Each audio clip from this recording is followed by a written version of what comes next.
أعوذ بالله من الشيطان الرجيم بسم الله الرحمن الرحيم الحمد لله رب العالمين والصلاة والسلام على سيد الأنبياء والمرسلين حبيب إله العالمين أبي القاسم محمد اللهم صل محمد وعلى آله الطيبين الطاهرين سيما بقية الله في الأراضين قال الله تعالى في كتابه الكريم بسم الله الرحمن الرحيم أم حسبت أن أصحاب الكهف والرقيم كانوا من آياتنا عجبا درود بھیجے گا محمد وآل محمد محمد وآل محمد وعجل پروردگار عالم کا انتہائی لطف و کرم ہے، انتہائی احسان ہے۔ خدا مثال نے اس پرآشوب دور میں، فتنوں کے دور میں یہ سعادت نصیب کی کہ سید الشہداء کا ذکر کریں، سید الشہداء کی فرش عزا کے اوپر حاضر ہو سکیں، دین کو سمجھنے کی کوشش کریں، دین پر عمل کرنے کی کوشش کریں، خدا کے حضور اس کا شکر بجا لانے کے لیے، اور اس دعا کے ساتھ کہ انشاءاللہ مرتے دموں تک ہمیں اپنے ایمان کے اوپر بقا استحکام نصیب فرمائے، قیامت تک ہماری تمام نسلوں کو قرآن و اہل بیت کے وفاداروں جانثاروں میں قرار فرمائے۔ انشاءاللہ ہمیں اسی دنیا کی زندگی کے اندر ان کے وارث کے ظہور کا دن دیکھنا نصیب فرمائے، اور ان کی نصرت اور اس راہ میں شہادت نصیب فرمائے۔ تمام دعاؤں کی قبولیت کے لیے درود بھیجیں محمد و آل محمد پر۔ اللہم صلی علی محمد و آل محمد وعجل فرجهم۔ خدا متعال نے متعدد آیات کے اندر، روایات کے اندر، سینکڑوں روایات کے اندر کم سے کم اس بات کو بیان کیا کہ اللہ اس سے زیادہ اجل، اس سے زیادہ باعظمت ہے کہ وہ دنیا کو بے ہدف خلق کرے۔ کوئی بے ہدف کوئی کام کیوں کرے گا؟ ایک عام سا عقل مند انسان بھی اپنی زندگی کے اندر بے مقصد کوئی کام نہیں کرتا۔ تو مثال کے طور پر یہ ممکن ہے کہ کوئی بہت ہی سادہ انسان ہو تو وہ مثال کے طور پر 6 گھنٹے 8 گھنٹے سوتا ہو، کوئی اس سے پوچھے کہ بھائی ٹھیک ہے آپ 8 گھنٹے سوتے ہیں، آپ 7 گھنٹے کیوں نہیں سو لیتے، 1 گھنٹہ کم کیوں نہیں سوتے؟ تو ممکن ہے کوئی عام انسان ہو وہ یہ کہے کہ بھائی میں نے اس کے اوپر غور نہیں کیا کہ میں کیوں یہ کام کر رہا ہوں۔ لیکن جیسے ہم تھوڑا سا کسی انسان کی عقل کے بارے میں، شعور کے بارے میں یہ رائے دیتے ہیں کہ نہیں یہ آدمی عقل مند ہے، تو پھر یہ سوچنا بہت مشکل ہوتا ہے کہ مثال کے طور پر وہ اپنی زندگی کسی چیز کے اوپر لگا رہا ہو، چاہے روزانہ 1 گھنٹہ ہی صحیح، اور اس نے اس کے اوپر نہ سوچا ہو کہ میں یہ کام کیوں کر رہا ہوں۔ یقیناً کوئی نہ کوئی اس کے پاس وجہ ہوگی، کوئی نہ کوئی سبب ہوگا۔ اب خدا اتنی بڑی کائنات خلق کرے جس کے مادی وجود کا حساب ابھی تک ہم دنیا میں تمام تک ٹیکنالوجیز کے باوجود نہیں لگا سکے، اور اس کے زمانی وجود کا حساب اب تک جو لگایا جاتا ہے وہ کم سے کم مثلا بگ بینگ کے بعد بھی تقریباً 13 بلین ایئرز ہیں۔ اور میرا خیال ہے کہ آہستہ آہستہ ہم اس نتیجے پر پہنچ رہے ہیں، جیسے لوگ بتاتے ہیں وہ یہ کہ سمجھ میں آ رہا ہے کہ بگ بینگ اسٹارٹ نہیں ہے، یعنی اس سے پہلے بھی کچھ نہ کچھ ہوگا اور ممکن ہے کہ بار بار یہ ہوتا رہا ہو کہ وہ بنتا ہو، سمٹتا ہو، پھیلتا ہو، پھر دوبارہ سمٹتا ہو، لیکن بہرحال جو اس آخری دفعہ پھیلاؤ کے اوپر بات شروع ہوئی تو اس کو بھی 13 بلین ایئرز کم سے کم ہوئے ہوئے ہیں۔ تو جس دنیا کے مادی وجود کا یہ عالم ہو، یوں سوچیں کہ خدا نے اس میں کوئی ہدف نہیں رکھا، کوئی مقصد نہ رکھا ہو، یہ ناممکن ہے۔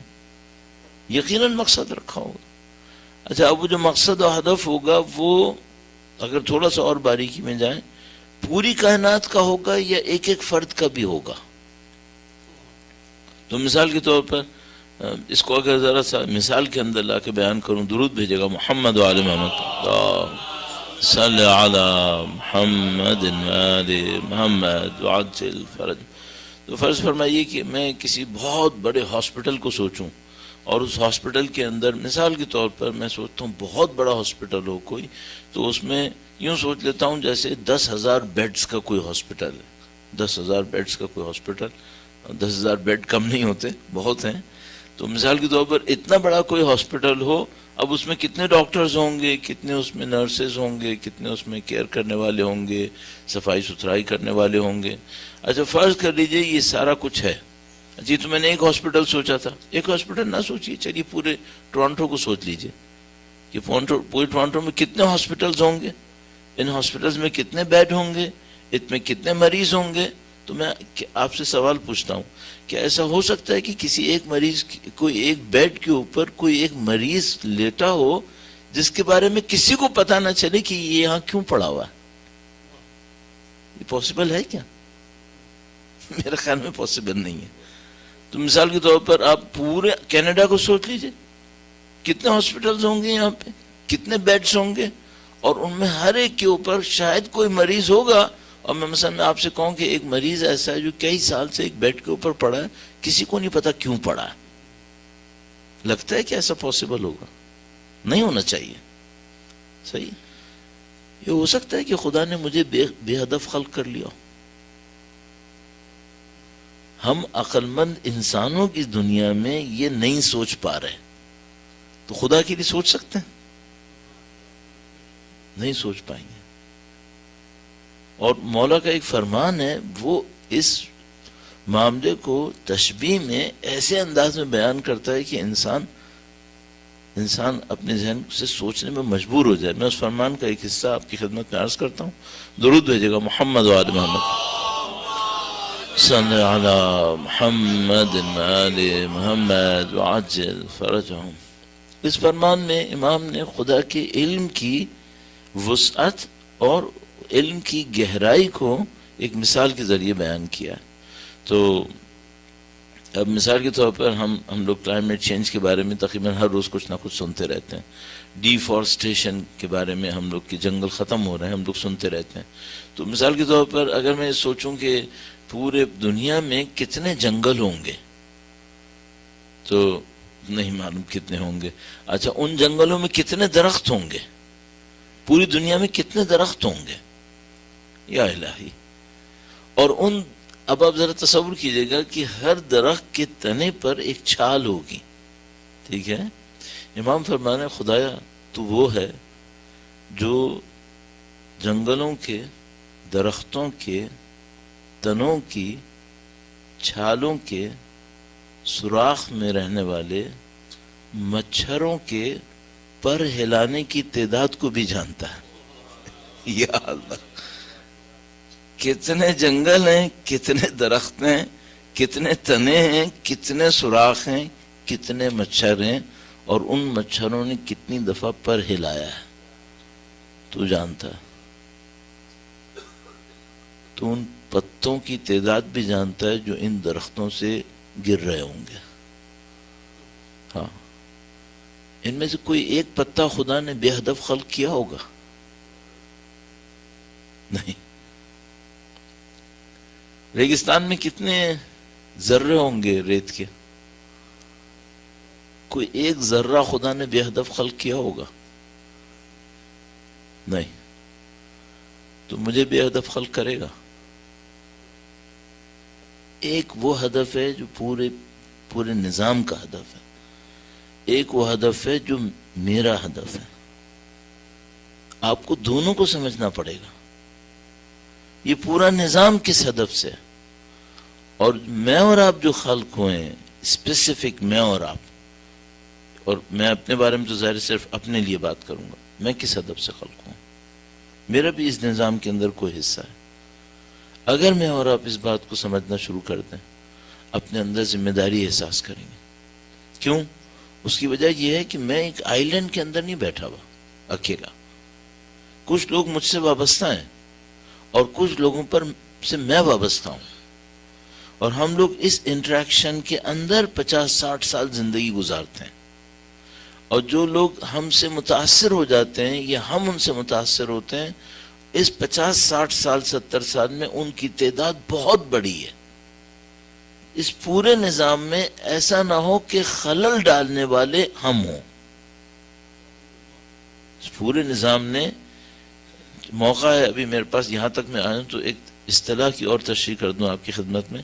درود بھیجے گا محمد وعلی محمد، اللہم صلی علی محمد محمد وعجل فرج. قرآن کریم نے ارشاد فرمایا ان من شیء الا یسبح بحمدہ ولکن لا تفقہون تسبیحہم.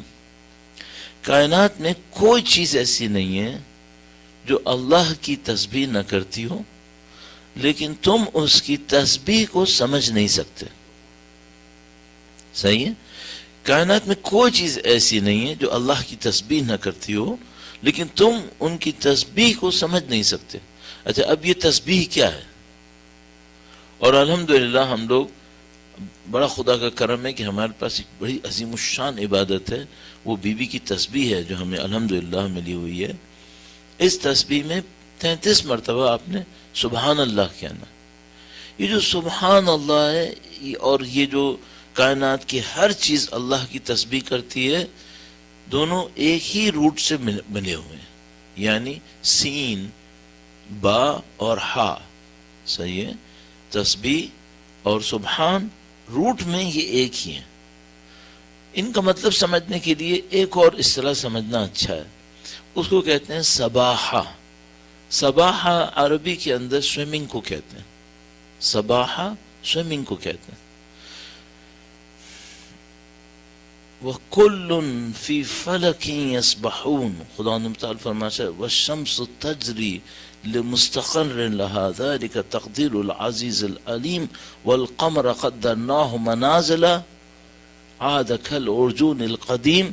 وَالشَّمْسُ آگے چلیں وَكُلٌّ فِي فَلَكٍ يَسْبَحُونَ. ہر ایک اپنے فلک کے اندر گھوم رہا ہے. صحیح؟ یسبحون، وہی سین با ہا، یسبحون. اور سباحہ کا مطلب کیا ہوتا ہے؟ تیراکی، سوئمنگ. ٹھیک ہے؟ تو یہ سباحہ اور کلن فی فلک یسبحون، ان میں شباہت کیا ہے؟ ہر چیز اپنے دائرے میں سباحہ کر رہی ہے، سوئمنگ کر رہی. کیا مطلب؟ یعنی ان میں خدا متعال نے فرمایا کہ لَشَمْسُ يَنبَغِي لَهَا أَن تُدْرِكَ الْقَمَرَ وَلَا اللَّيْلُ السَّابِقُ النَّهَارِ وَكُلٌّ فِي فَلَكٍ يَسْبَحُونَ. نہ سورج یہ کر سکتا ہے کہ وہ چاند سے کچھ آگے بڑھے، اور نہ کوئی ستارے ایک دوسرے کے ساتھ آگے پیچھے کر سکتے ہیں. سب نے اپنے اپنے مدار کے اندر سباحہ کرنی ہے. صحیح ہے؟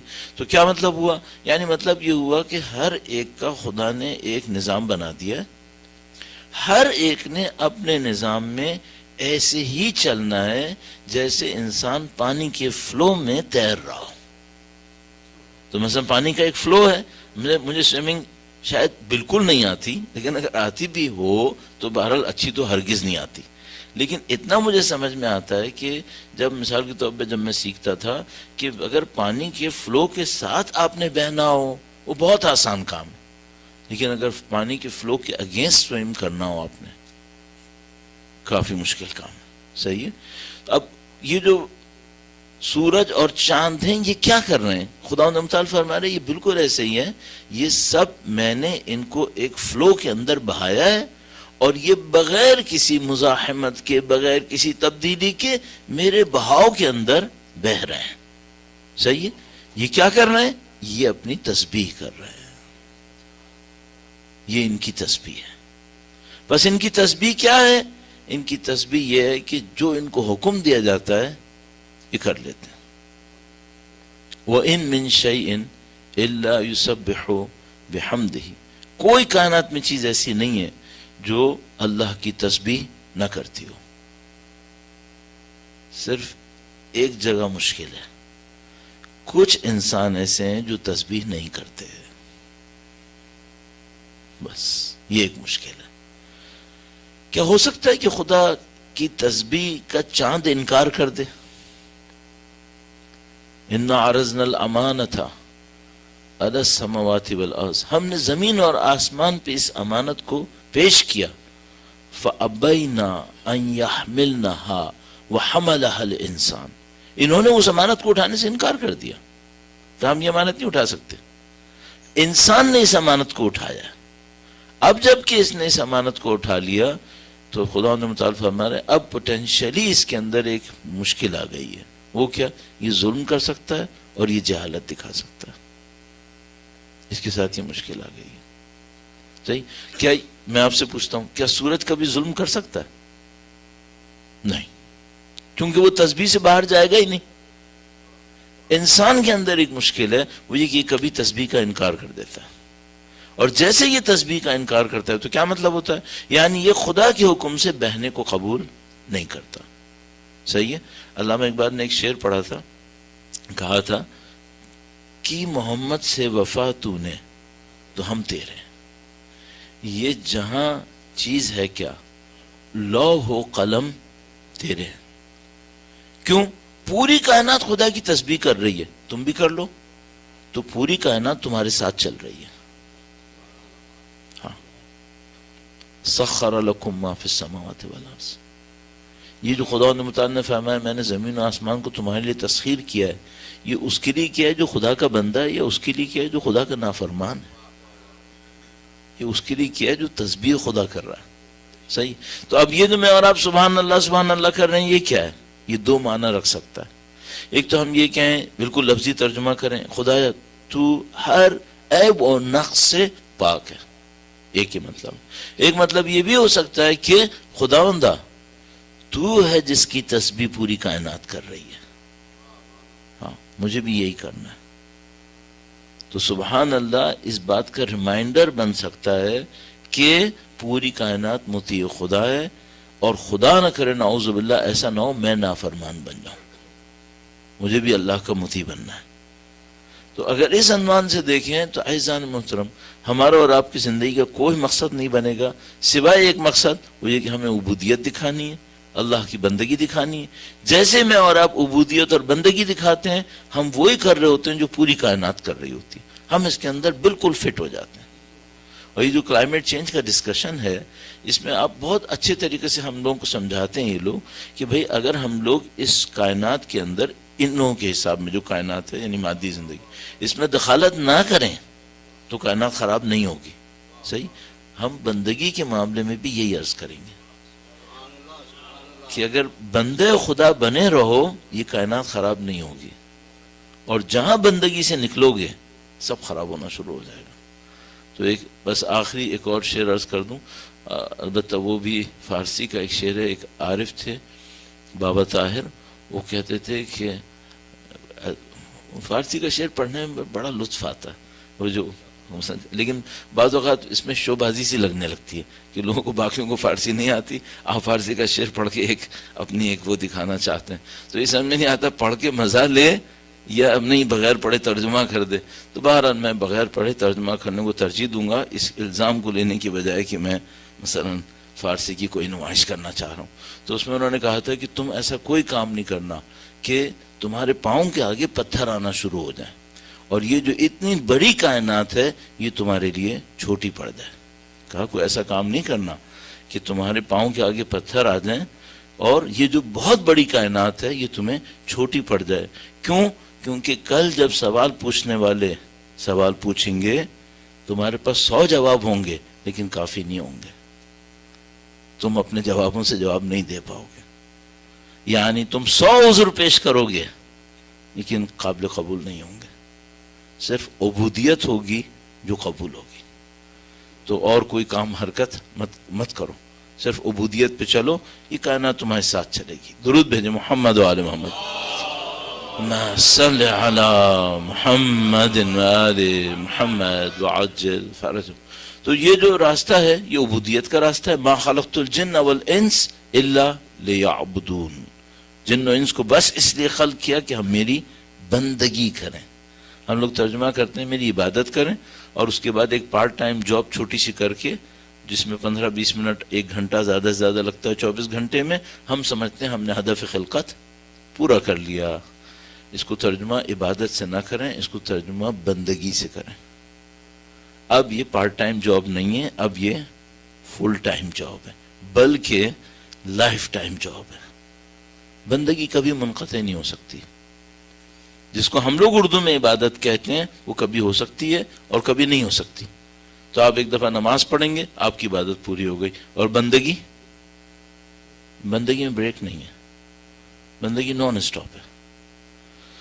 تو اس کا ترجمہ صحیح کرنے بہت ساری ایسی چیزیں ہیں جو میرے ذہن میں آ رہی ہیں اسی حوالے سے, لیکن اب اس کو بریک لگاتا ہوں. میں اس حدیث پر آتا ہوں جس کو ہم نے عرض کیا تھا, اور جو ہمارا ٹاپک تھا اس ٹاپک کو دوبارہ ذرا سا سمری کرتا ہوں, اور اس کے بعد انشاءاللہ آپ اس کو جاری رکھتے ہیں. درود بھیجے گا محمد و آل محمد. اللہم صلی علی محمد محمد وعجل فرجهم. ہمارے جو عرائض تھے وہ یہ تھی کہ اسلام کا جو تربیتی نظام ہے اس تربیتی نظام کی کچھ بنیادیں ہیں, اس کی کچھ بنیادی اصول ہیں. ان بنیادی اصولوں کو روایات نے کس صورت میں بیان فرمایا, اور ان کو بیان کرتے ہوئے ہم نے آپ کی خدمت میں عرض کیا تھا کہ انسان کے وجود کے اندر ایک صلاحیت ہے جس کو روایات نے عقل تعبیر کیا, اور پھر اس عقل سے بات آ گئی تھی عالم عقل کی طرف, جس کو ہم نے پھر کہا کہ وہ ایک عالم ہے بہرحال, تاکہ وہ پورا کاسمالوجی جو اسلام کی ہے وہ بھی ہمیں تھوڑی سی اشارتاً سمجھ میں آ جائے. اور اس میں عرض ہوا تھا کہ وہ الہیت کا مقام ہے جس کو یہ لوگ لاہوت تعبیر کرتے ہیں, اس کے بعد عالم عقل ہے جس کو جبروت تعبیر کرتے ہیں, اس کے بعد عالم مثال ہے جس کو ملکوت تعبیر کرتے ہیں, اور اس کے بعد عالم دنیا ہے جس کو یہ لوگ ناسوت تعبیر کرتے ہیں. اس طرح قوس نزول ہے اور ایک طرف قوس صعود ہے, جس طرح آئے تھے اسی طرف جائیں گے. انا للہ و انا الیہ راجعون. اور اس کے اندر اس بیچ میں ایک بونس اسٹیج ہے جس میں آپ 50-60 سال کے اندر وہ کام کر سکتے ہیں جو آپ لاکھوں سال میں شاید نہیں کر پائیں گے. صحیح, اس 50-60 سال کے بونس اسٹیج کے اندر اپنے کام کو صحیح کرنے کے لیے ایک کیپیسٹی آپ کو ڈیولپ کرنی پڑے گی. اس کیپیسٹی کا نام عقل ہے. اس عقل کی بنیاد قلب کے اوپر ہے, جو آپ کی غیر مادی وجود کے اندر ایک حصہ ہے جس کو قلب تعبیر کیا جاتا ہے. 25 دفعہ قلب کے بارے میں عرض کر چکا ہوں, دوبارہ زحمت نہیں دوں گا. قلب کے 3 فنکشن ہوتے ہیں. یہ اعمال کو اسٹور کرتا ہے, یہ اعلیٰ حقائق کو اللہ سے دریافت کرنے کے لیے ریفلیکٹر ہوتا ہے, اور یہ آپ کی کیلکولیشن کو, پروسیسنگ کو انجام دیتا ہے تاکہ آپ صحیح فیصلہ کر سکیں. یہ جو نیٹ رزلٹ آپ کا ہے کہ جس میں آپ نے ایک بات سوچی اور اس کے اوپر عمل کر ڈالا, ان دونوں کو ملا کر سوچنا بھی اور عمل کرنا بھی, یہ دونوں حصے عقل بن رہے ہوتے ہیں. صحیح. تو مثال کے طور پر پھر اس میں یہ عرض ہوا تھا کہ انسان کے سوچنے میں کیا مشکل آتی ہے, تو وہاں پہ عرض ہوا تھا کہ اس کے پاس کچھ شبہات آ جاتے ہیں, کچھ ڈاؤٹس کریٹ ہو جاتے ہیں, اور ان ڈاؤٹس کی وجہ سے یہ اپنے علم کے اندر مشکل سے دوچار ہو جاتا ہے, جو اس ویسٹ کے اندر تو بے پناہ ہے.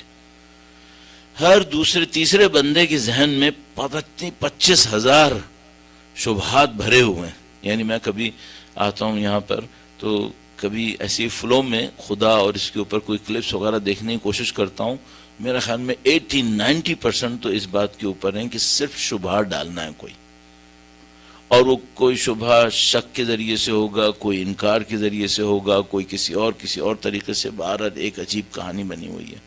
تو کیا رکاوٹ ہے آپ کے عقل میں؟ عقل کے 2 حصے تھے, اچھا سوچنا اور اچھا کرنا. تو جو اچھا سوچنا ہے اس میں رکاوٹ کیا ہے؟ شبہے آتے ہیں, ڈاؤٹس, اور وہ انٹلیکچوئل ڈاؤٹس بھی ہو سکتے ہیں اور بالکل فضول کے ڈاؤٹس بھی ہو سکتے ہیں. اور دوسرا لیول کیا ہے؟ شبہ. جب علم حاصل ہو گیا اس کے بعد عمل کرنا ہے, تو عمل کرنے کے اندر کیا مشکل آتی ہے؟ عمل میں مشکل آتی ہے شہوتیں. تو جو آیت اللہ جمادی عاملی نے جملہ بنایا ہوا ہے دونوں کے لیے، تو انہوں نے کہا کہ عقل، کامیاب عقل کون سی ہے؟ جو علم کے اندر شبہوں اور عمل کے اندر شہوتوں سے لڑ سکے۔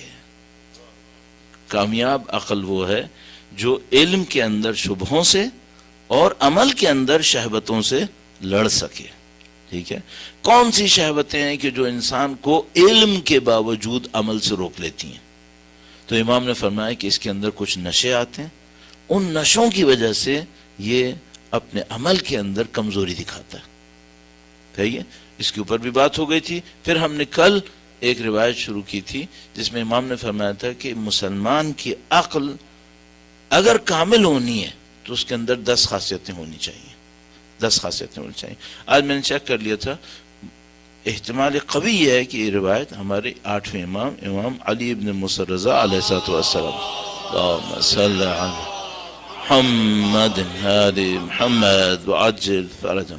تو یہ میں نے آپ کی خدمت میں سمری عرض کر دی کہ ہم کیسے اس روایت تک پہنچے تھے، اور اس میں 2 پوائنٹس امام کے فرمان سے عرض ہو چکے تھے، اور امام نے فرمایا تھا کہ انسان کی مسلمان کی عقل کامل نہیں ہوگی جب تک کہ اندر ایک بات یہ کہ لوگ اس کے شر سے مامون ہوں، اور پہلی بات یہ تھی کہ لوگ اس سے خیر کی توقع کریں، کہ جب وہ کوئی ملے اور مثلا کبھی چانس ہو تو فوراً آدمی سوچے کہ اس سے مجھے کوئی اچھائی ملنے والی ہے، اور دوسری بات یہ کہ لوگ اس کے شر سے مامون ہوں۔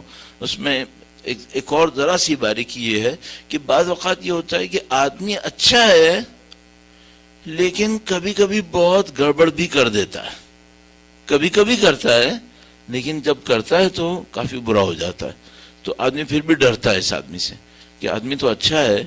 مثلا ایک آدمی مجھے 3 دفعہ گفٹ دے اور پروبیبلی 4تھی دفعہ میں معذرت چاہتا ہوں ایک گالی دینے والا ہے، تو میں کیا 3 گفٹ لینے کے لیے جاؤں اس کے پاس یا نہیں جاؤں؟ میں تو اوائڈ کروں گا کہ نہیں 3 گفٹ کی کاسٹ کافی زیادہ ہے، 4تھا جو کچھ آئے گا بڑا خطرناک ہے۔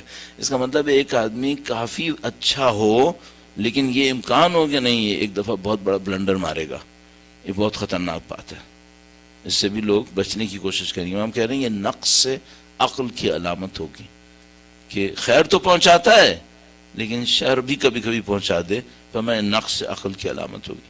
بس عاقل کون ہے؟ امام نے فرمایا لا یتم عقل امرئ مسلم حتی تکون فیہ 10 خصال، 10 اس میں خاصیتیں ہونی چاہیے۔ الخیر منہ معمول، اچھائی کی اس سے توقع ہو، والشر منہ معمون، اور برائی پہ اس کے بارے میں امن ہو، برائی کی اس کے بارے میں کوئی مشکل نہ ہو کہ یہ برائی ہمیں پہنچائے گا۔ اس کے بعد امام نے فرمایا تیسری، یستکثر قلیل الخیر من غیرہ ویستقل کثیر الخیر من نفسہ۔ یہ بھی 2 کے سیٹ میں ہے۔ پہلی بات تو یہ کہ اگر اپنی طرف سے بہت بھی اچھائی کرے تو اسے کم شمار کر رہا ہے، اور دوسروں کی طرف سے کم اچھائی کو بھی زیادہ شمار کر رہا ہے وہ۔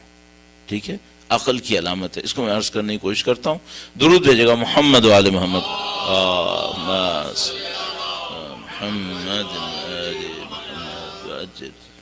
پہلے امام نے فرمایا یستکثر قلیل الخیر عن غیر، یعنی غیر سے تھوڑی سی بھی خیر ملے اسے کثیر شمار کرتا ہے۔ ٹھیک ہے، اور اپنی طرف سے بہت بھی خیر کرے، نیکی کرے، اسے وہ کم شمار کرتا ہے۔ ایسا کیوں ہوتا ہے اس آدمی کے ساتھ؟ اس کی عقل اچھی ہے، تو عقل اچھی ہونے کی وجہ سے ایسا کیوں ہے؟ وہ اس وجہ سے یوں سمجھ میں آتا ہے، اور یہ ایک پوائنٹ ہو سکتا ہے، ممکن ہے اس میں اور 10 پوائنٹ اور بھی ہوں، ظاہر ہے کلام میں معصوم ہے، اس میں امکانات بہت زیادہ ہیں۔ ایک وجہ یہ ہو سکتی ہے کہ یہ لوگوں کے بارے میں پرتوقع نہیں ہے، ایکسپیکٹیشن زیادہ نہیں کرتا، اور اپنے بارے میں، چونکہ مومن کے بارے میں ہے کہ وہ اپنے نفس کے اوپر ہمیشہ بدگمان رہتا ہے، تو بدگمانی مومن کیا کرتا ہے اپنے نفس کے بارے میں؟ اس نے کام پورا نہیں کیا، میں نے، مجھے اس سے بہتر کر لینا چاہیے تھا۔ ٹھیک ہے، تو وہ دوسروں کے بارے میں اپنے توقعات کو کم کرتا ہے، تو اگر ذرا سی بھی خوبی ملے تو اسے کیا سمجھتا ہے؟ بہت ہے، کیونکہ اس کی ایکسپیکٹیشن نہیں ہے۔ اور اپنے خیر کے بارے میں چونکہ اپنے نفس سے بدگمان رہتا ہے، میں اس سے بہتر کر سکتا تھا، تو اپنے خیر کثیر کو بھی قلیل کاؤنٹ کرے گا. صحیح ہے. اچھا اب اس کے بالکل اپوزٹ آ جائیے. بیوقوف کیا کرے گا؟ لوگ اس کے لیے اچھائی کر کر کے مر جائیں گے، نہیں مانے گا کہ دوسروں نے میرے ساتھ کوئی اچھا کام کیا ہے. جہاں بیٹھے گا دوسروں کے بارے میں شکوہ شکایت کرے گا. تو میں اپنی عقل کو اگر ناپنا چاہتا ہوں، بہت آسان ایک کام ہے.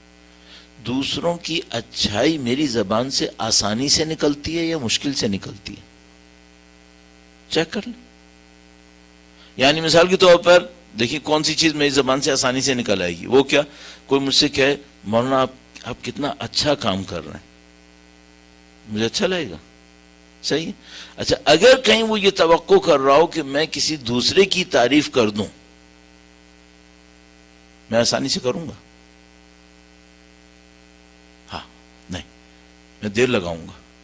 اس کا مطلب کیا ہے؟ امام کی روایت کی روشنی میں میری عقل بہت ناقص ہے. اگر عقل کامل ہوتی تو میں دوسروں کی خیر کو کم بھی ہوتی تو زیادہ شمار کر لیتا. یہ میرے اندر نہیں ہے. اگر نہیں ہے اس کا مطلب یہ ہے کہ ابھی بہت راستہ پڑا ہے. اور میں احساس کر رہا ہوں یہ جو ہم لوگوں نے، مجھے جو سمجھ میں آتا ہے آج کی دنیا کے اندر، پہلے بھی تھا آج زیادہ ہو گیا ہے، ہم لوگوں نے ہمیں یوں سمجھا دیا گیا ہے کہ جیسے ہم سینٹر آف یونیورس ہیں، کائنات کو ہمارے اوپر گھومنا ہے. تو ہر چیز میں سینٹر آف ایکسس میں، جو میرا دل چاہے گا میں کروں گا، کوئی مجھے نہیں روک سکتا ہے. یہ ایک قسم کی وبا ہے جو ہمارے دماغ میں آ گئی ہے. صحیح. اور اس کے اوپر سپورٹ اتنی زیادہ جس کی کوئی حد نہیں ہے. اچھا خدا اور اس کا نظام کیا کہنا چاہتا ہے؟ خدا اور اس کا نظام کہنا چاہتا ہے تم سینٹر نہیں ہو. کون سینٹر ہے؟ خود خدا. تم کب سے آقا بن گئے؟ تم بندے تھے. یہ جو خانہ کعبہ کی گرد طواف ہے، یہ بہت اچھا سمبولک ایکسپریشن ہے کہ میری زندگی کا سینٹر بھی میری خواہش نہیں ہے، خدا کی خواہش ہے. اس لیے میں خانہ کعبہ کے گرد گھوم رہا ہوں. یہ جو میں خانہ کعبہ کی گرد چکر لگا رہا ہوں، یہ خدا کا حکم ہے جس کے اوپر میں نے زندگی گزارنی ہے، نہ کہ اپنی خواہش کے اوپر. یہ خدا کے نظام میں ناکامی کی علامت ہے کہ میں اپنی خواہشات کو بنیاد بنا کے اس کے اوپر گھومنا شروع کر دوں. تو ارأیت من اتخذ الہہ ہوا، کیا تم نے اس کو دیکھا جو اپنی ہوا و ہوس کو اپنا معبود بنا لیتا؟ تو یہ تو خدا نے منفی نشانی بتائی ہے. تو اب اس سمبولزم کو لے لیجئے جو طواف کے اندر ہے. تو وہ خدا کو محور بناتا ہے، اور خدا کو محور بنانے کے بعد اپنی زندگی اس کے اوپر گزارنا چاہتا ہے. اگر وہ یہ کام کر لیتا ہے تو وہ جان لیتا ہے میں محور نہیں ہوں، میں ایکسس نہیں ہوں جس کے اوپر سب نے گھومنا ہے. اگر مجھے کسی سے کوئی خیر ملی تو میں اس کو فوراً کثیر شمار کروں گا کہ نہیں یہ کافی ہو گیا، اس نے اچھا کر لیا. اور دیکھیے سب سے بڑی علامت جو ہمیں خدا نے بتائی ہے، اور اس خدا کے نظام کے اندر تھوڑا سا ہم کنیکشنز ڈیولپ کریں تو ہمیں سمجھنا اور آسان ہوتا ہے. میں اس سلسلے میں چند جملات عرض کرتا ہوں، اور میرے خیال میں اب مزید کوئی آئے گا نہیں شاید، چونکہ ٹائم ویسے بھی گزر رہا ہے، ختم ہو رہا ہے. لیکن میرا ذہن یہ کہہ رہا تھا کہ جگہ کافی بیچ میں اسپیس بنا ہوا ہے، تو اگر آپ زحمت کریں، کچھ یقیناً پریشانی تو ہوتی ہے، درود بھیجتے ہوئے 2-4 قدم آگے آ جائیں، ذرا اسپیس کور ہو جائے گا. درود بھیجے گا محمد و آل محمد. اللہم صل علی محمد آل محمد وعجل فرج. بعض اوقات یہ جو ہم اسپیس فل کرواتے ہیں، اس کا تعلق اس سے نہیں ہوتا کہ لوگوں نے آنا ہے، نہیں، اس کا تعلق صرف اس سے ہوتا ہے کہ ذرا آرگنائز لگے. اچھا میں وہ بھی نہیں کہہ رہا کہ آپ اگر آگے نہیں آئیں گے تو میرا پڑھنے کا موڈ نہیں بنے گا، نہیں، میں اکیلا بھی بیٹھا ہوں گا تو پڑھ لوں گا. ویسے بھی ہم لوگ کووڈ کے زمانے کے پلے ہوئے لوگ ہیں، ہم تو اکیلے مائک کے سامنے بولنے کے عادی ہیں، تو مجھے کوئی مسئلہ نہیں ہوگا. لیکن میں چاہتا ہوں ذرا سا آرگنائز لگے، کوئی دیکھے آئے تو یہ نہ کہے کہ پتہ نہیں کیا ہو گیا، کوئی لڑے بیٹھے ہیں لوگ ایک دوسرے سے. تو اس خاطر اللہم صل علی محمد آل محمد وعجل فرج.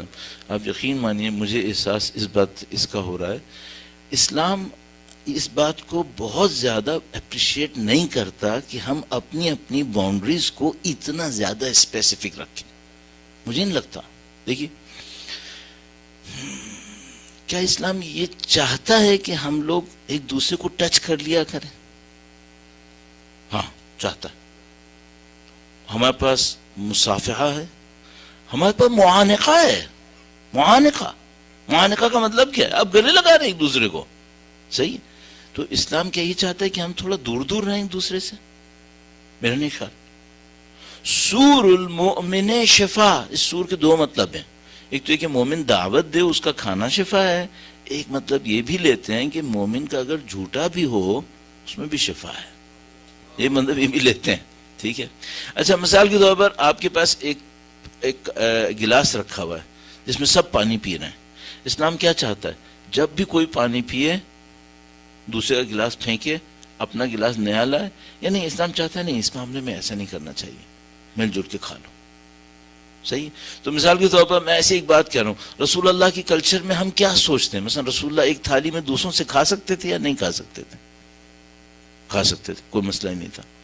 ٹھیک ہے. اور ہم لوگ کیا سوچ رہے ہیں؟ ہاتھ بھی نہیں لگانا میری کسی چیز کو. تو مثلا میں یہاں پہ نوٹ کرتا ہوں، البتہ میرے دوست احباب مشکل میں نہ پڑ جائیں، وہی کہ اگر میں کسی کہتا ہوں کہ مثلا روٹی دے دو تو وہ پوری روٹی کا بنچ مجھے دیتا ہے کہ مولانا آپ خود ہی اٹھا لو. صحیح. چونکہ وہ یہ ڈر رہا ہوتا ہے کہ اگر میں نے اٹھا کے دی تو کہیں ان کو یہ نہ لگے کہ میرا ہاتھ لگ گیا. اتنا دور مت جائیں، زندگی مشکل پڑ جائے گی. اتنا دور نہیں جائیں، تھوڑا سا نزدیک رہ لیں. ہم انسان ہیں، ہم لوگوں کو ہیومن ٹچ چاہیے. آپ یقین مانیے چاہیے، چاہے ہم بڑے بھی ہو جائیں. تو یہ جو ہم لوگوں کے اندر نفسیاتی مشکلات بنی ہیں اس کی ایک وجہ یہ ہے کہ ہم نے باؤنڈریز زیادہ بنا لی ہیں. اور یہاں پہ تو خیر الا ماشاء اللہ، یہاں تو کسی بچے کو بھی آپ پیار سے سر پہ ہاتھ نہیں پھیر سکتے، کیونکہ مشکل ممکن ہے کہ آپ کے اوپر کیس ہو جائے. تو ذرا خیال کرنا پڑے گا. تو یہ میرا خیال میں اچھا نہیں ہو رہا ہے. اس کو خدا کسی اور طرح دیکھنا چاہتا ہے. اب ہم لوگوں کی حالت یہاں پہ یہ ہو گئی ہے اس وقت جو ماڈرن لائف ہے. تو کسی نے مثال میں کہا کہ ہم لوگوں کی ہمارا عالم یہ ہے کہ ہم مسلسل لوگوں کے ساتھ بھی ہوں تو بالکل ایسے ہیں جیسے لا تعلق درخت ہوں جو ایک دوسرے کے ساتھ کھڑے ہیں. تو بالکل برابر میں کھڑے ہیں، تعلق والو کچھ نہیں ہے. صحیح. یہ نہیں ہونا چاہیے تھا. اس خاطر خدا نے ہمسائے کے حقوق بہت رکھے تھے کہ ہم ایک دوسرے کے ساتھ مل کے رہیں تو ہم ایک دوسرے کو سمجھتے ہوں. اور میں والدین سے عرض کرنا چاہ رہا تھا، اچانک کہیں اور بات چلی گئی. وہ یہ کہ خدا نے متعال فرماتا ہے کہ تم یہ کہو رب ارحمہما. تو سارا بچپن میں رحم ہی دکھاتے تھے. وہ پہلے تو مارتے بھی تھے بھائی. تو کیوں کہہ رہا ہے خدا کہو رب ارحمہما کما ربیانی صغیرا؟ خدا کہہ رہا ہے نہیں، تم ایک مسلمان کی میت پہ بھی کھڑے ہو چاہے کتنا ہی برا تھا، اب کہو لا نعلم منہ الا خیرا. ابھی کہہ دو. خدا اس کہنے کو بھی قبول کرنے کو تیار ہے. اتنا دوسروں کے بارے میں پازیٹیو ہمیں کہہ رہا ہے، سوچ لو. صحیح ہے. تو مومن جس کی عقل اچھی ہے، مسلمان جس کی عقل اچھی ہے، وہ دوسرے کے قلیل خیر کو بھی کثیر کاؤنٹ کرے گا. تو کبھی نہیں کہے گا میرے باپ باپ نے مجھے مارا تھا، جو یہاں پہ اب فوراً کہہ دے گا آپ نے مجھے بہت ابیوز کیا. کہہ دے گا یہاں پہ. کامن ہے، بہت کامن ہے. صحیح ہے. میرا خیال ہے گڑبڑ ہو گئی ہے. یہ گڑبڑ ہو گئی ہے، یہ مشکل بن گئی ہے. اور یہ وہ جگہیں جہاں پہ یہ وہ مشکلات ہیں جن کو ہم درک بھی نہیں کر پا رہے. پرابلم سمجھ میں آ رہی ہے کہ کچھ ہو گیا ہے خراب، یہ نہیں سمجھ میں آ رہا ہے خراب ہوا کہاں پر ہے. یہ یہاں پہ خراب ہو رہا ہے کہ ہم نے اپنے آپ کو سینٹر بنایا ہے، اور جب اپنے آپ کو سینٹر بنایا ہے تو پھر ہر چیز کولیپس کرنا شروع ہو گئی، بگڑنا شروع ہو گئی. تو اس کو پھر خدا کی بندگی کو سینٹر ہونا چاہیے تھا. اس کے بعد پھر ہر چیز اچھی لگنے لگے گی. پھر خدا نے متعال کہتا ہے تم اس کے بارے میں اچھا سوچو. آپ سوچ سکتے ہیں اچھا. اور اس اچھا سوچنے میں ایک اور بہت ضروری چیز ہے، اگر وہ نہیں ہوئی تو نہیں کر پائیں گے. وہ کیا ہے؟ خدا پہ یقین رکھو کہ خدا تمہیں نقصان نہیں ہونے دے گا. اگر یہ نہیں ہوا پھر آپ اچھا نہیں سوچ سکتے. تو پہلے اس کو رکھنا پڑے گا خدا کے اوپر، اور اس کے لیے ایک اور چیز چاہیے ہوگی. پہلے تو خدا کی قدرت پہ یقین کر لو. پہلے خدا کی قدرت پہ یقین کر لو، پھر خدا کے انصاف پہ یقین کر لو، خدا کے احسان پہ یقین کر لو، پھر بندوں سے توقعات فارغ ہو جائیں گے، پھر مسئلہ حل ہو جائے گا۔ اور اگر خدا کی قدرت پہ یقین نہیں ہوا، یہ سوچ رہا ہے میں کروں گا، پھر مارے گئے، پھر کچھ نہیں بچے گا، پھر ایک دوسرے سے لڑتے رہیں گے۔ پھر بار مومن کون ہے؟ یستکثر قلیل الخیر من غیرہ، وہ دوسروں کی کم خیر کو بھی کثیر سمجھتا ہے، وہ یستقل الکثیر الخیر من نفسہ، اپنے خیر کی کثرت کو بھی کم شمار کرتا ہے۔ چار ہو گئی۔ لا یسأم من طلب الحوائج الیہ، بہت ہی سخت کام، بہت ہی سخت کام۔ لوگ اپنی ضرورتیں اس کی طرف لائیں، اس سے نہیں تھکتا۔ یا اللہ، یہ کوئی بہت بڑا عقل مند انسان ہونا چاہیے۔ کیوں؟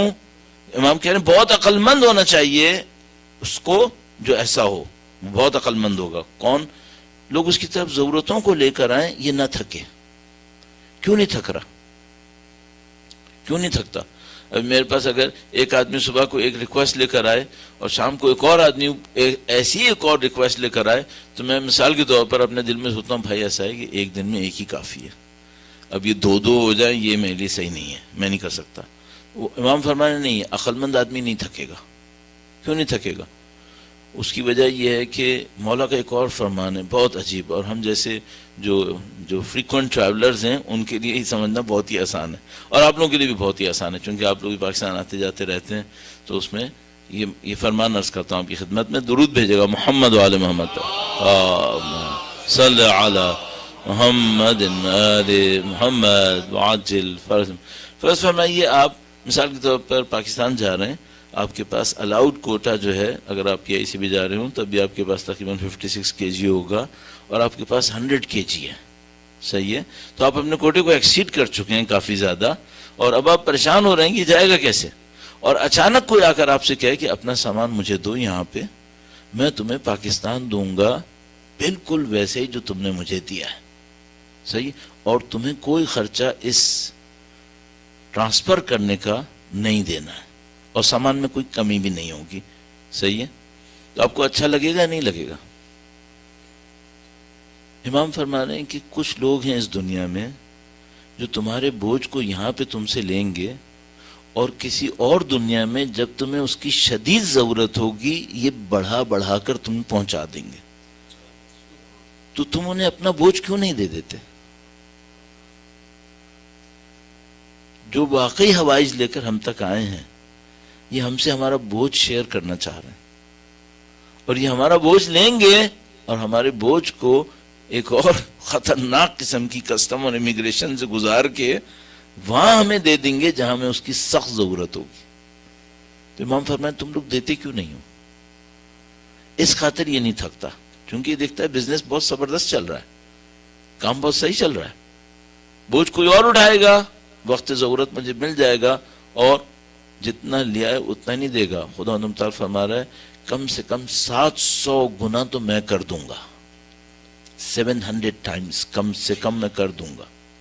تو خدا نے گندم کی اور خوشے کی مثال دی ہے دانے کی، اس میں 700 گنا کے اوپر بات جاری، اور اس کے بعد فرمایا جس کو میں چاہتا ہوں اور زیادہ دیتا ہوں۔ تو امام اس لیے فرما رہے ہیں کہ یہ لوگوں کی ضرورتوں کے اپنی طرف آنے سے تھکتا نہیں ہے، لیکن میں نے عرض کیا یہ بہت سخت ہے، اس کے لیے بہت ایمان چاہیے، اور اسی لیے اس کی عقل کامل ہے۔ ولا یمل، میں اس کی اعراب میں تھوڑا سا کنفیوز ہو رہا ہوں، ابھی میں شاید صحیح نہ پڑھوں، کوئی صحیح جانتا ہو تو مجھے اصلاح کر دیں گے بات۔ ولا یمل یا یمل من طلب العلم طول الدہر، جب تک بھی اس کی زندگی ہے علم حاصل کرنے سے نہیں تھکتا ہے۔ کیوں؟ پھر وہی بات ہے، یہ عقل مند ہے، اس کو پتا ہے یہ جتنا صحیح علم حاصل کرے گا، علم آپ کو یاد ہے میں نے کل ایک مثال آپ کی خدمت میں عرض کی تھی کہ ایک بالٹی میں جب آپ 1 لیٹر کی بالٹی میں 1 لیٹر ڈالتے ہیں تو بالٹی کی کیپیسٹی نہیں بڑھتی ہے، وہ 1 لیٹر ہی رہتی ہے، لیکن علم جس ظرف میں ڈالا جاتا ہے وہ ظرف ایکسپینڈ ہو جاتا ہے، اور کیپیسٹی اس کے اندر بڑھ جاتی ہے، اور یہ انسان کا وجود ہے جو ایکچولی بڑھ رہا ہوتا ہے، صحیح ہے؟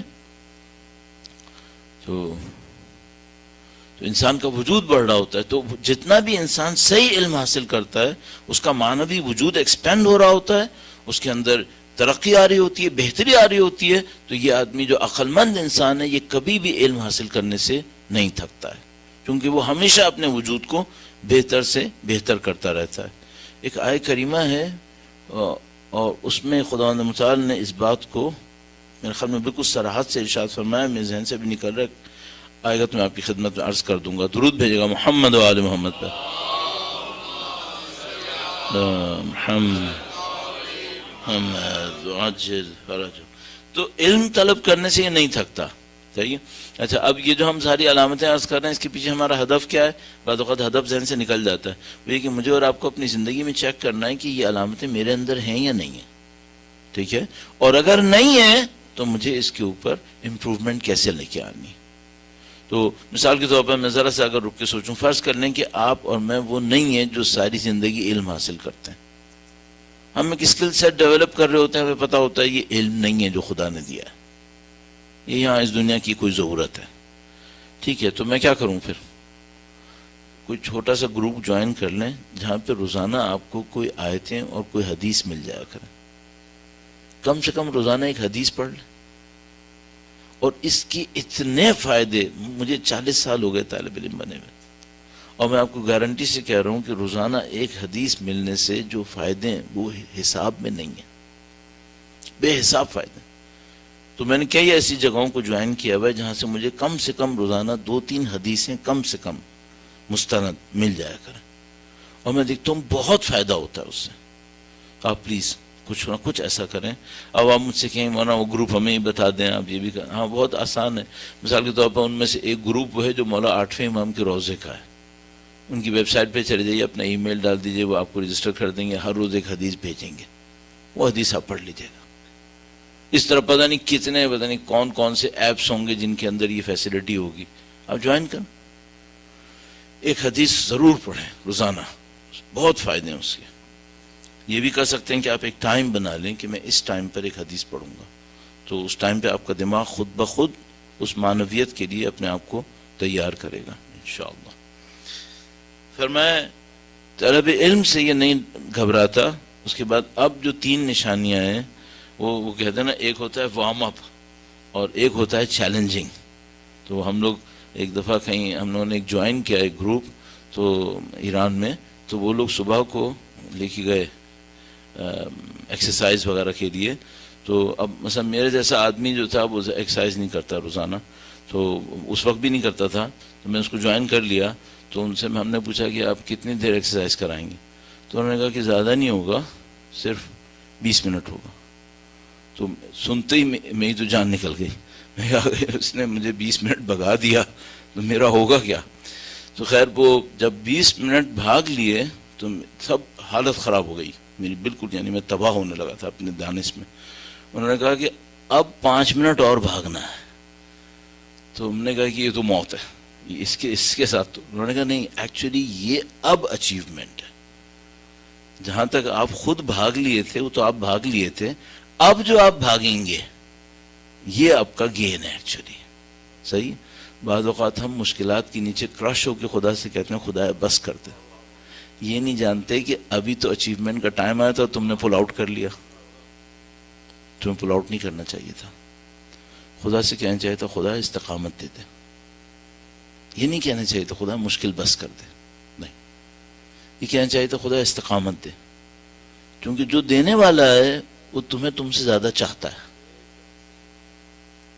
وہ تمہیں ایسی مشکل میں نہیں ڈالے گا. لا یکلف اللہ نفسا الا وسعها. وہ پروین اعتصامی بہت بڑی شاعرہ تھیں. بی بی کے حرم میں ایک حجرہ ہے, اس میں دفن ہے. میں اس حجرے میں درس لیتا تھا, اس میں وہ دفن تھی. اتفاق ایسا تھا. پروین اعتصامی کا بہت زبردست ایک شعر تھا, تو وہ مجھے یاد تھا. اس میں اس نے کہا جب حضرت موسیٰ علیہ السلام کو ان کی ماں نے صندوق میں ڈال دیا اور پانی پہ بہا دیا, تو اب یہ مجھے شعر فارسی میں پڑھ کے مزہ آتا ہے. بہ کے برگردید بے ماں بے سپاریش, کی تو از ماں دوستر میداریش. بہتر ہے کہ اس کو صندوق پہ ڈالو اور جاؤ, کیونکہ تم اس کی ہم سے زیادہ چاہنے والی نہیں ہو, ہم زیادہ چاہتے ہیں اس کی. تو ماں ہو، یہ تو ماں کا جذبہ بھی ہم نے دیا ہے، ہم زیادہ چاہتے ہیں۔ بہ کے برگردید به ما بسپاریش، ہمیں دے دو کی تو از ما دوست تر می داریش، تم کب اس کو زیادہ چاہتی ہو ہم سے، ہم زیادہ چاہنے والے ہیں۔ تو یقین رکھو کہ خدا ہمیں ہم سے زیادہ چاہتا ہے، کیونکہ ہم اس کی مخلوق ہیں، ہم اس کی مخلوق ہیں، وہ ہم برباد نہیں کرنے دے گا۔ یہ جو بعض اوقات ہمارے پاس لفظ ہے کربلا آ کے ہم برباد ہو گئے، گرچہ ہے استاد کا کلام، لیکن مجھے برباد کا لفظ یہاں اچھا نہیں لگتا۔ خدا نے کبھی کسی کو برباد نہیں ہونے دینا ہے، سوائے کہ وہ خود اپنے لیے بربادی لائے، اور اہل بیت اطہار اور مومن کے معاملے میں خدا کبھی یہ کام نہیں کرے تھا، وہ ہمیشہ زندگی دیتا ہے۔ بہرحال تو اس میں جیسے ہی مشکل زیادہ بڑھتی ہے ہم کہتے ہیں خدا بس کر بس کر، جبکہ وہ اب اچیومنٹ کا ٹائم تھا، اس کو کنٹینیو کروا لینا چاہیے تھا، لیکن ظاہر طاقت ختم ہو جاتی ہے، چلانا شروع کر دیتے ہیں۔ بہتر یہ تھا اس وقت کہتے خدا صبر دے دے، خدا صبر دے دے، سکون دے، استقامت دے، تاکہ اچیومنٹ ہو جائے کسی طریقے سے۔ باہر بڑا عجیب ہے، ایک روایت بہت عجیب ہے اس معاملے میں، تو اس میں اس روایت نے کہا، اور یہ اس لب لباب پہ اس مطلب کے اوپر بہت ساری روایات ہیں، بہت ساری روایات ہیں۔ اس روایت میں کہا کہ خدا اپنے بندے کو دونوں دنیاؤں میں خوف نہیں دیتا۔ اگر ایک دنیا میں بندے نے خدا کی خاطر کوئی خوف اٹھا لیا ہے، اس دنیا میں خدا اس کو خوف زدہ نہیں ہونے دیتا۔ تو اگر یہاں کسی نے خدا کا خوف اٹھا لیا ہے اور خدا کی خاطر کسی دشمن کا خوف اٹھا لیا ہے، خدا اس کو وہاں پہ خوف زدہ نہیں ہونے دے گا۔ مثلا ہمارے پاس روایت موجود ہے کہ کوئی یتیم ہوتا ہے جو مثال کے طور پر پیدا ہوا تو ماں باپ نہیں تھے اس کے، تو وہ اس نے زندگی یتیمی میں گزار دی۔ اب مثلا باپ نہیں تھا، کوئی یتیم کہتے ہیں، ماں بھی نہ ہو تو خیر وہ تو بہت ہی بڑا معاملہ ہے۔ تو یتیمی میں اس نے زندگی گزاری تو اس نے کچھ گناہ کیے، تو مثال کے طور پر روایت میں ہے کہ فرشتوں نے خدا سے کہا کہ خدا اس نے گناہ کیے، تو خدا نے کہا کیا یہ یتیم تھا؟ سمبولک، کیا خدا نے فرشتوں سے کہا کیا یہ یتیم تھا؟ کہاں یتیم تھا؟ تو کہا مجھے حیا آتی ہے کہ میں نے کسی سے اس کا باپ لے لیا اور پھر اس کو سزا بھی دوں۔ خدا کہتا ہے مجھے حیا آتی ہے، شرم آتی ہے کہ میں کسی کو اس مشکل میں ڈالوں کہ میں نے اس کا باپ لے لیا ہے اور اب اس کو سزا بھی دوں۔ تو بہر اس یتیم کو بھی چاہیے کہ وہ خدا کی اس پردہ پوشی اور اس محبت کا خیال کرے، لیکن خدا اتنا کریم ہے تو وہ ہمیں کسی ایسی مشکل میں نہیں ڈالے گا جو ہم نہ اٹھا سکیں، تو ہمیں پل آؤٹ کرنے کی اتنی جلدی ضرورت نہیں ہے، صبر و استقامت طلب کریں، خدا معاملے کو سنبھالے گا۔ فرمایا کہ یہ جو انسان ہے یہ کون ہے؟ اب تین جو خاصیتیں ہیں وہ اس پس منظر میں دیکھیے گا۔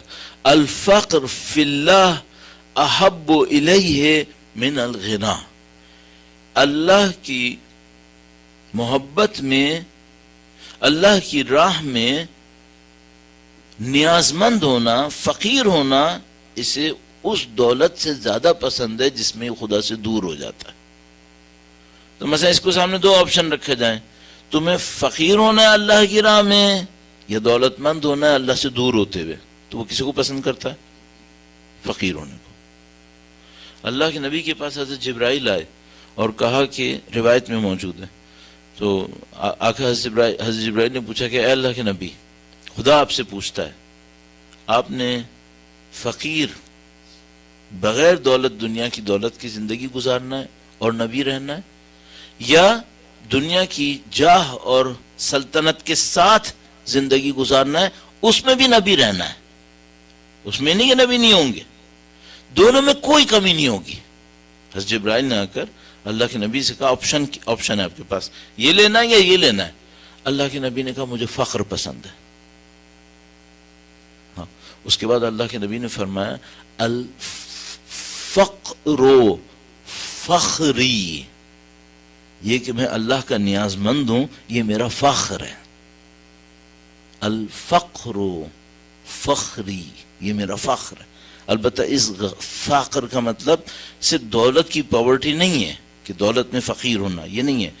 نبی نے فرمایا یہ کہ میں ہر معاملے میں اپنے آپ کو نیاز مند سمجھوں خدا کا، یہ میرا فخر ہے، یہ میری ڈگنیٹی ہے، یہ میرا آنر ہے.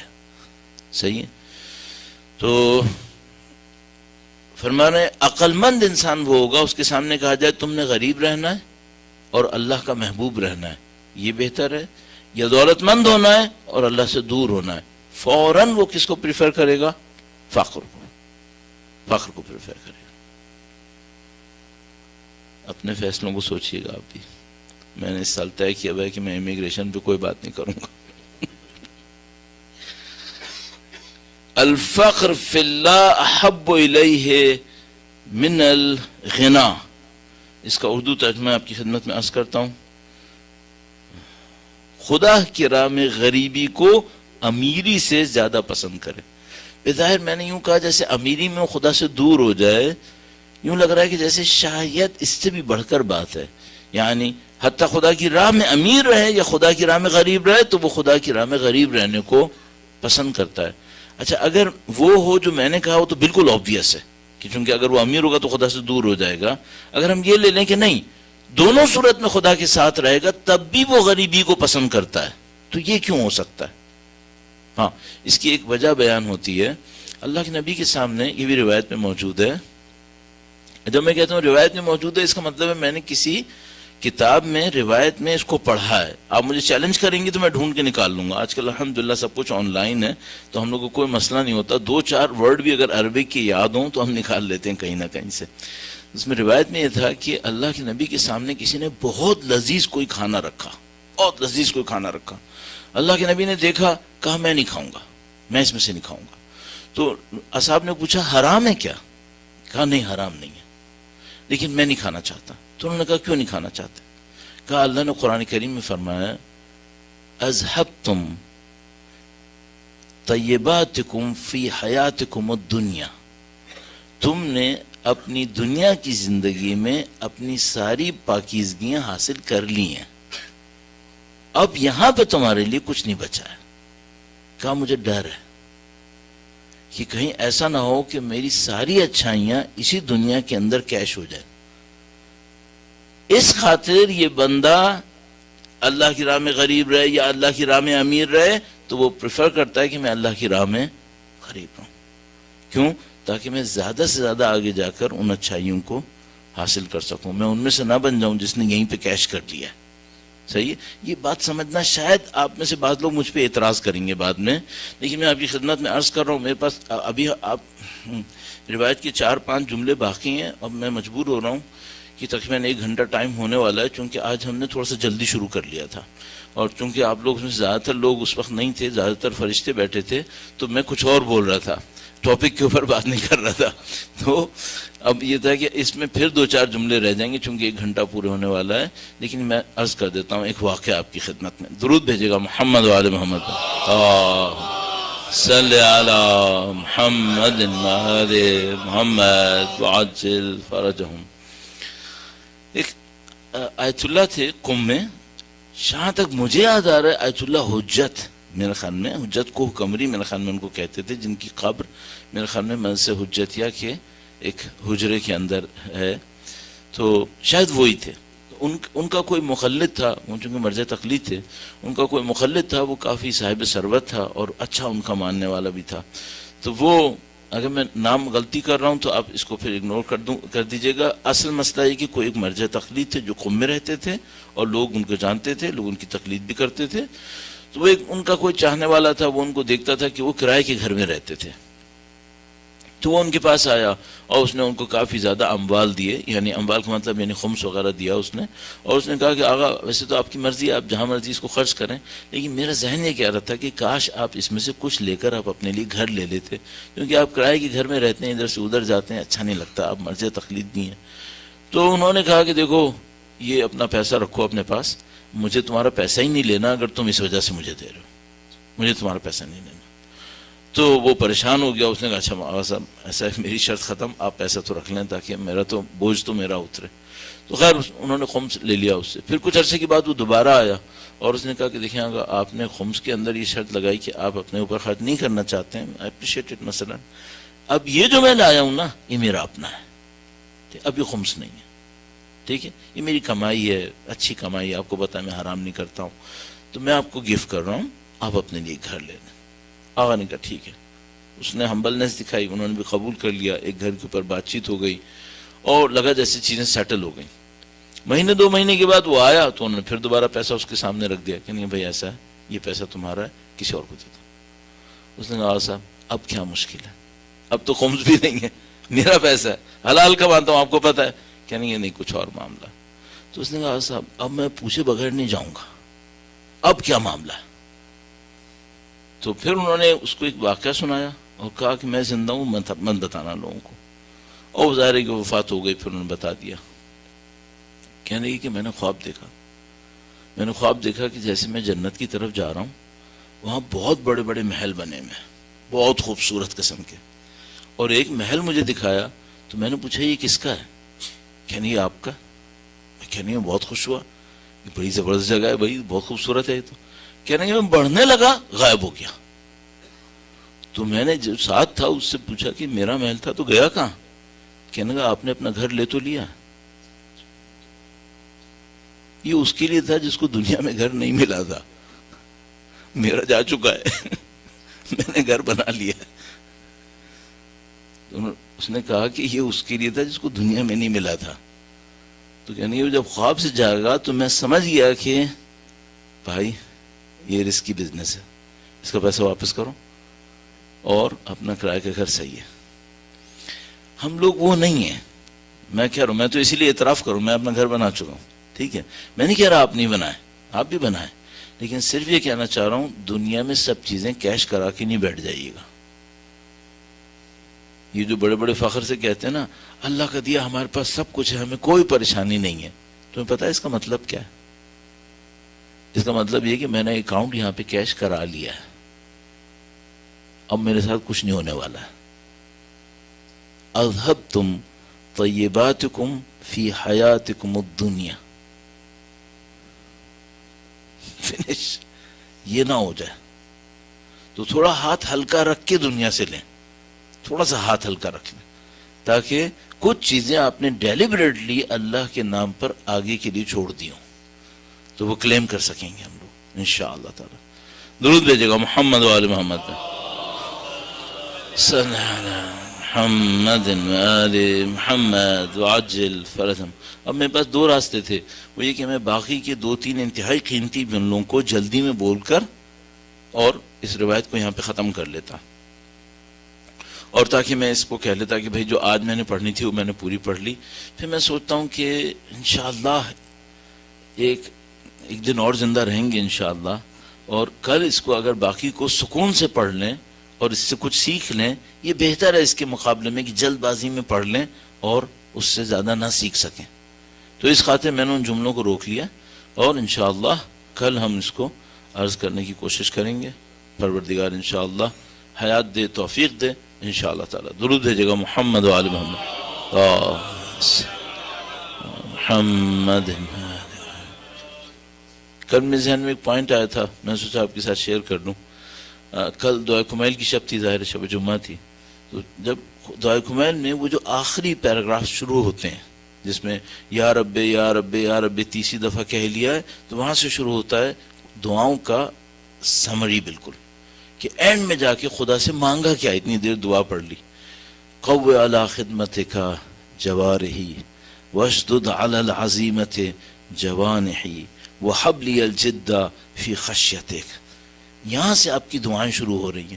اچھا, اہل بیت کی دعائیں ہمارے لیے راستے کی نشانی بھی ہوتی ہیں. اس کا مطلب کیا ہے؟ اس میں لائف کی سمری ہے. یہ جو قوّ اللہ سے لے کے آخر تک ہے, اس میں لائف کی سمری ہے. تمہیں ایسے ہونا چاہیے, ہاں اسی لیے مانگا بھی ہے. تو وہ کہنا چاہ رہے ہیں یہ کرنا ہے تم نے. بس یہ جو ان کی دعائیں ہوتی ہیں اس میں 2 پوائنٹ ہوتے ہیں. ایک تو خدا کے سامنے رکھ رہے ہوتے ہیں کہ خدا مجھے دے دے، ایک ہم سے کہہ رہے ہوتے ہیں تمہیں یہ ہونا ہے، تمہیں ہونا ہے. ہاں، تو اس میں ایک حصہ تھا کہ خدایا میرے شب و روز میں سے کچھ حصہ قرار دے جس میں میں تیری عبادت کروں، تیرا شکر کروں. صحیح، وہ وقت نکالیں اپنی زندگی میں سے جس میں ہم خدا کا شکر کریں کہ میں خدا کا شکر کیسے کروں. تو اس خاطر مجھے سمجھ میں آیا کہ مجلس کے شروع میں ایک شکر کم سے کم مجلس کا تو کر لوں کہ خدا نے ایک توفیق نصیب کر دی. زمانہ گزر جائے گا، جو زندہ ہیں مر جائیں گے جو یہ تو ہونا ہی ہونا ہے، ٹھیک ہے، لیکن کیا لے کے جائیں گے؟ تو یہ جو محبت ہے سید الشہداء کی، بہت بڑا اثاثہ. سید الشہداء کی محبت بہت کچھ ہے. اور جب میں اور آپ سید الشہداء کے مصائب میں ہوتے ہیں تو ہمارے دل میں محبت ہم پہ چھا جاتی ہے. آپ دیکھیں مشی کے دوران لگتا ہے جیسے لوگ سید الشہداء کی محبت کے ٹرانس میں چل رہے ہوتے ہیں. یہ ایک بڑی عجیب سی حالت ہوتی ہے جس میں لوگ شاید اپنے آپ کو کم دیکھ رہے ہوتے ہیں، شاید سید الشہداء کی طرف زیادہ دیکھ رہے ہوتے ہیں، تو وہ پورا قافلہ کوئی سید الشہداء کی محبت کے ٹرانس میں چل رہا ہوتا ہے. بہت عجیب ایک روایت ہے ہمارے پاس. یہ روایت مولا 8ویں امام سے منسوب ہے. درود بھیجے گا محمد و آل محمد صلی محمد. کل میں کوشش کروں گا کہ مولا 8ویں سرکار کے بارے میں کچھ عرض کروں، چونکہ کل میرے خیال میں انہوں نے اعلان کیا کہ کل تابوت ہے. یہ روایت بہت عجیب ہے. یہ عیون اخبار الرضا میں بھی ہے.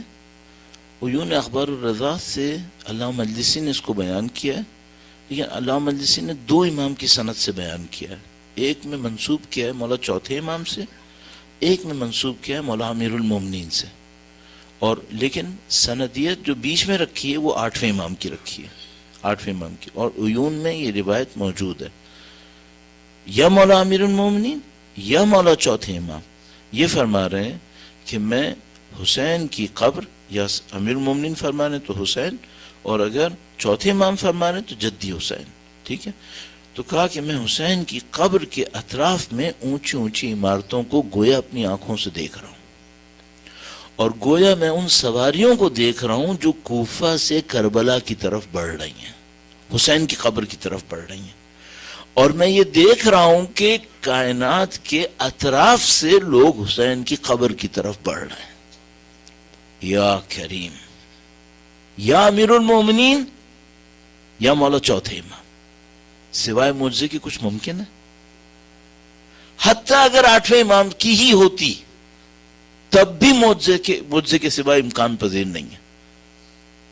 سید الشہداء کی قبر پر ایک درخت تھا صرف نزدیک میں، بیری کا ایک درخت یا کوئی اور اس ٹائپ کا، جس سے وہ علامت تھی کہ اس سے یوں مڑیں گے تو سید الشہداء کی قبر ہے.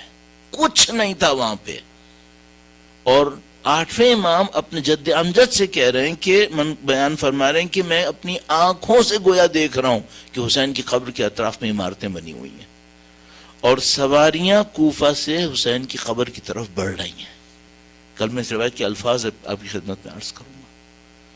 یہ عہد الہی تھا کہ سید الشہداء کی قبر پہ لوگوں نے آنا ہے. عہد الہی ہے یہ ہونا ہے. آپ اور میں بہت خوش قسمت ہیں اس اعتبار سے کہ ہم اس دور کو دیکھ پا رہے ہیں جس کو 1400 سال پہلے ائمہ نے کہا تھا کہ ہم اپنی آنکھوں سے دیکھ رہے ہیں. یہ پہلے نہیں ہوا اس طرح سے جس طرح سے اب ہوا. تو ہم لوگ بہت اچھے دور میں. سید الشہداء کی محبت اپنا اثر یعنی لوگوں کو گھسیٹ رہی ہے. نہیں معلوم کیا اثر لینا ہے اس وقت. اور آپ اور میں بہت اچھی جگہ پہ آ گئے. اور یہ کہ ہمارے اور آپ کے دلوں میں امام حسین کی محبت ہے. اور ہم اور آپ تقریباً ہر روز ہی کہہ رہے ہیں کہ اللہم ارزقنی شفاعت الحسین یوم الورود. خدا میں جس دن اس دنیا سے نکل کر آخرت میں داخل ہوں مجھے اسی وقت امام حسین کی زیارت شفاعت نصیب کر دے. اللہ اکبر. کوئی آدمی آیا, اس نے کہا مجھے اول قبر سے, شب اول قبر سے ڈر لگتا ہے. تو مولا نے فرمایا کہ تم زیارت امام حسین پڑھا کرو. اس نے پوچھا میں زیارت امام حسین پڑھوں گا تو کیا ہوگا؟ کہا نہیں دیکھا تم نے زیارت میں لکھا ہے اللہم ارزقنی شفاعت الحسین یوم الورود، جس دن میں داخل ہوں مجھے شفاعت امام حسین نصیب ہو جائے. عزیزان محترم یقین مانیے اس وقت بھی لوگ ہیں ہمارے شہروں کے اندر کہ جو مرتے دموں سید الشہداء کی زیارت کر رہے ہیں. عجیب ہے، ابھی بھی لوگ ہیں. آپ اور ہم اس خوش قسمتی کو لینے میں کامیاب ہو گئے. اگر چند جملے مصائب کے پڑھنے ہوں اور میں اپنے ذہن کو چھوڑ دیتا ہوں کہ کسی ایک شہید کے مصائب میری طرف سعادت پہنچ جاؤں میں اس پہ، تو پتہ ہی کیوں میرا دل چاہ رہا ہے مولا حضرت قاسم کی شہادت سے کچھ عرض کروں. رونے سے مت گھبرائیے گا، رونے میں کمی کم مت کیجیے گا. اور میں یہاں رہنے والی اگلی نسل کے لیے عرض کرنا چاہ رہا ہوں. مجھے لوگ بتاتے ہیں کہ مولانا ہمارے جوان نہیں روتے. میں قسم کھانے کو تیار ہوں یہ ہمارے لیے کوئی اچھی علامت نہیں ہوگی ہمارے جوان نہ روئیں. نہیں، رو لینا چاہیے تھا. سید الشہداء جب حضرت قاسم کو الوداع کرنے لگے، ایک ایسا مرحلہ آیا جو کسی شہید اور کسی جہاد کرنے والے کے ساتھ نہیں آیا تھا. جب بھی کوئی سید الشہداء سے اجازت لینے آتا تھا، سید الشہداء سے اجازت لے کے جاتا تھا، تیار ہو کر دوبارہ آتا تھا. جب حضرت قاسم تیار ہونے کے لیے جانے لگے، امام حسین نے کہا قاسم کو میں خود تیار کروں گا. نہیں معلوم سید الشہداء نے، شاید میرا ذہن یہ کہتا ہے کہ سید الشہداء حضرت قاسم کی یتیمی کو دیکھتے ہوئے ان کی والدہ کو اس مشکل سے نہیں گزارنا چاہتے تھے کہ ماں اپنے بچے کو تیار کرے اور اس کو بھیجے. اگر میں ایک جملہ عرض کرتا چلوں، یہ حوصلہ بی بی زینب کا تھا، 2 بچوں کو بھیجا تھا. سید الشہداء نے کہا قاسم کو میں خود تیار کروں گا. جب حضرت قاسم علیہ السلام کو تیار کرنے لگے، ایسا روایت موجود ہے ہمارے پاس نفس المحموم کے اندر بھی ہے، فرمایا قاسم کو سینے سے لگا کر اتنا روئے کہ سید الشہداء غشقا گئے. نہیں معلوم کیا ذہن میں آ رہا ہوگا، کیا سوچ رہے ہوں گے، کیا محبت تھی جو نثار ہو رہی ہوگی. لیکن ہم لوگ طالب علم ہونے کے ناطے یہ سمجھ پاتے ہیں کہ شاید سید الشہداء کو قاسم کے پیچھے امام حسن مصطفیٰ کا چہرہ یاد آتا ہوگا. حضرت قاسم کو تیار کیا. علامہ ذیشان اندر جوادی صاحب نے ایک یہاں پہ روایت عرض کی ہے، فرمائی ہے، بڑی عجیب روایت ہے، بہت تفصیل میں ہم لوگ نہیں جاتے ہیں ظاہر ہے پہلے عشرے کے علاوہ، لیکن روایت بڑی عجیب ہے. جب حضرت قاسم کو تیار کیا تو حضرت قاسم کو نزدیک بلایا. جب وہ نزدیک آئے تو حضرت قاسم کا گریبان پھاڑ دیا. قاسم نے پوچھا چچا آپ نے میرا گریبان کیوں پھاڑا؟ کہا بیٹا یتیمی کی نشانی ہے، شاید کسی کو رحم آ جائے. یتیمی کی نشانی ہے، شاید رحم آئے. اس کا مطلب ہے سید الشہداء کے ذہن میں بار بار قاسم کی یتیمی آ رہی تھی، اور یہ وجہ بن رہی تھی کہ وہ اتنا محبت کا اظہار کر رہے تھے چونکہ یتیموں کے چاہنے والے تھے، یتیموں سے محبت کرنے والے تھے. اور یہی وجہ ہے کہ جب حضرت قاسم علیہ السلام زمین پر گرے تو راوی کہتا ہے حسین ایسے لب کے جیسے عقاب لپکتا ہے. لیکن جب قاسم کی نزدیک تشریف لائے تو عزیزو ایک عجیب مرحلہ تھا. جب حضرت قاسم زمین پر گرے تو فرمایا چچا جان میری مدد کو آئیے. سید الشہداء بڑھے اور جب قاسم تک پہنچے تو ایک ایسا منظر دیکھا کہ کہا قاسم تیرے چچا کے لیے سخت ہے، تو بلائے اور تیرا چچا نہ آ سکے، اور جب وہ آئے تو مدد لینے کے قابل نہیں رہا. ألا لعنة الله على القوم الظالمين وسيعلم الذين ظلموا أيام منقلب ينقلبون.